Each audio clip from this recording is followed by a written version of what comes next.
Greetings. Thank you for joining us today.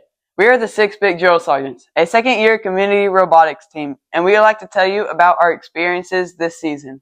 We begin the off-season by opening up practices to anybody interested. People who find out about us are invited to free lessons from April until season kickoff. During the period, recruits learning engineering fundamentals while deciding if FTC is right for them. Right before kickoff, everyone new and returning fill out a form asking which jobs of robotics team they are most interested in, and we assign positions closest to their interests. We participate in many outreach events throughout the season. At the events, we often partner with the Aerospace Corporation, providing activities to get people interested in STEM, including showcasing our robot on the FTC arena. Some of the events we go to are hosted by the STEM community, like the AUVSI Pathfinder Symposium. AUVSI Pathfinder is a large robotics convention in Huntsville where companies promote their progress in the robotics industry and speakers give talks about new developments. We gave a public talk at the conference about our experience as a robotics team. We also attend events without much presence from the STEM community. The Madison Street Festival is a large gathering where local vendors and organizations exhibit work being done throughout the community. Although some STEM organizations are represented, it is a small minority of the total exhibitions. The first time we went to the festival, we let people who were walking by try out our robot, and it was damaged accidentally by people who crashed it. We learned our lesson, and we returned with 2 smaller, less damageable robots, and used them so that people wouldn't damage our main competition robot. We find our mentors in a variety of ways. Sometimes parents get involved, often in hardware, where they lend us equipment and teach us how to use it safely. We also find mentors from within the STEM community.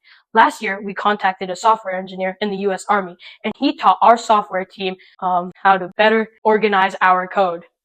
Lastly, we also bring back alumni to teach new members of our team. Recently, we brought back an alumnus who specialized in cable management during her time with us, and she taught our hardware team better cable management techniques. Last year, our practice schedule was very sporadic, and we were often left scrambling until the last minute, getting our robot ready for the competition. Beginning this year, we began an organized schedule to plan out the structure of our practices. In between the qualifier tournament and the Alabama State Championship, we had a long list of improvements we wanted to make to our robot.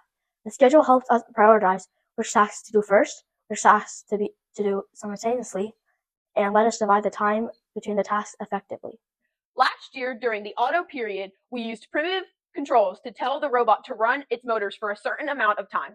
We could only use simplistic paths and were susceptible to the wheels slipping. We were not content with this, so we spent the off-season implementing Roadrunner, a software program that uses advanced controls and extra wheels on the robot called odometry wheels. These wheels reduce the amount of slippage by decoupling the control system from the drive system. Combining the increased accuracy with the more advanced control system made our robot much more accurate and efficient during auto.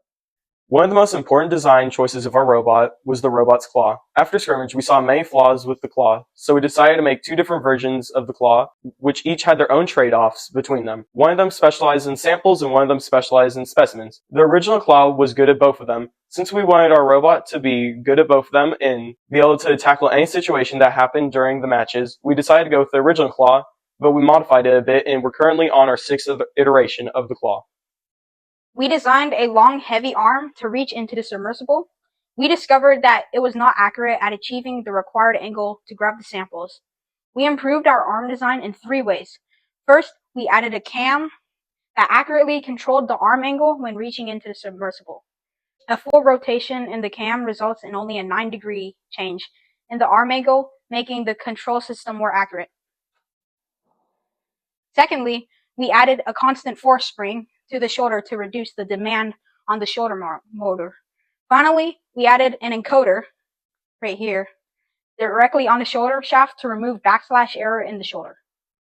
One of the final important decisions is alliance selection. While the provided leaderboard gives a good assessment of the best robots, the one that works best with our robot might not be first place on the leaderboard. That's why we scout using our own unique formula to determine which robot is the best fit for us. We award points to the robot based on whether it has the features that work best with our robot, and how efficient and accurate those features are.